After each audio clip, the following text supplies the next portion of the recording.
This is Matt Walsh with your Minute with the Mayor for Wednesday, June 24th. Some quick health statistics. We had 6 new cases yesterday. We're currently watching 213 people who are self-isolating. We still have 6 in the hospital, which has been a pretty steady number, and that's a good sign. The number of deceased has not increased. It remains at 11. 348 female cases, 341 male cases.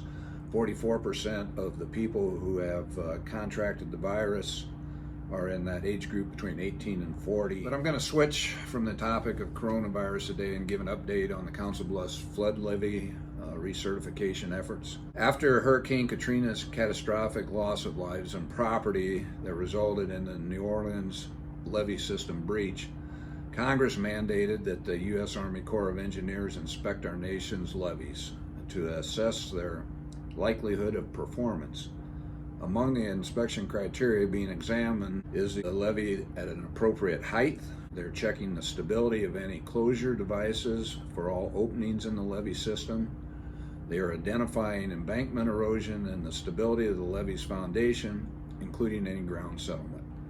Finally, evaluating the local jurisdiction's plans associated with maintaining the levee. The desired outcome post-inspection is a determination that there is a low likelihood of poor performance. The National Flood Insurance Program would then incorporate the findings of the Corps of Engineers levee assessment to make a risk-informed evaluation of the probability that the area that's protected by the levee has less than a 1% chance to be inundated with water in any given year. Decertification or determination of a higher level risk assessment means the levee does not meet minimum standards for reducing the peril associated with a major flood event. As a result, when the levee becomes decertified, the National Flood Insurance Program would designate the area protected by that decertified levee as a high-risk area, also known as a special flood hazard area. Flood insurance would be required for any structures having been financed by a mortgage from a federally regulated lender. The Council Bluffs levee system was constructed in 1946 through 1954, and today it measures 29 miles in length.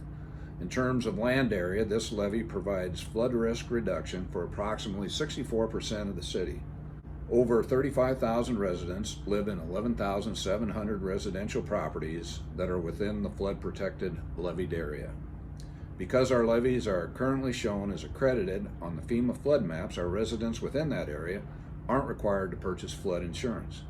However, if our levees were decertified, that would change, and every homeowner or business west of 8th Street with a mortgage would be required to purchase insurance. Some current Council Bluffs residents are required to purchase flood insurance due to flood risk associated with either Indian Creek or Mosquito Creek, but currently no one inside the levee system must purchase flood insurance due to threat of flooding from the Missouri River. According to the National Flood Insurance Program, in 2018, average flood insurance rates in Iowa were $1,050 per year. Levee repairs towards recertification are estimated to be $60 million, and to date, the City of Council Bluffs has spent more than $20 million on the project, with $11 million of that $20 million coming from Iowa's flood mitigation program. Council Bluffs has 4 different areas associated with levee certification. These 4 areas are where the water would inundate homes in the event of a flood-related breach in the levee. Area A constitutes the entire segment of the city lying north of Interstate 80 and west of Indian Creek, and is by far the most populated of the 4 areas, having 25,000 people, or 71% of the levee-affected Council Bluffs population. The levee work in Area A included 8 different construction projects which have all been completed, and the accreditation package has been submitted to the U.S. Army Corps of Engineers, and it awaits their review.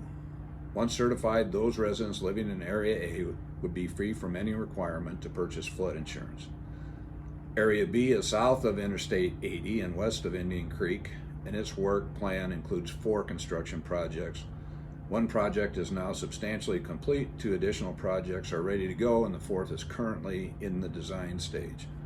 Areas C and D are still in the planning stage. They are located around Interstate 29 in a close proximity to the Mid-American Energy Plant. and these areas include very few residential or commercial properties. While our levee system significantly reduces flood risk, it is important to note that neither certification nor accreditation guarantees flood protection.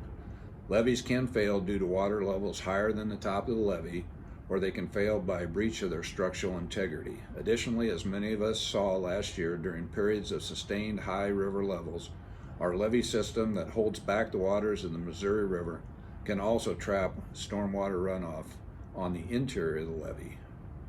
That's your Minute with the Mayor. Have a good day and do something kind for somebody.